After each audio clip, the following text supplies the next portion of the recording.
What's going on, family? Black Feniks checking in. I'm outside of this container now. Just picked up me a door window.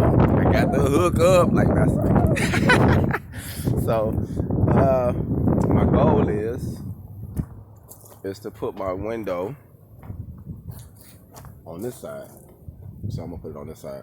I've been laying everything out, so I'm gonna come back here in the morning. I'm gonna network with y'all. Probably go live for at least an hour, hopefully.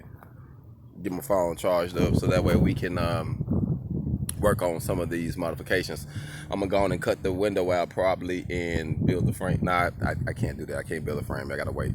I do gotta pick up this piece of metal that I need, so I might have to wait on that, but we still gonna come out here and do a little lining out. We're gonna line out where the window's gonna go, where the door gonna go, where the cutout is. We're gonna get all that stuff lined out.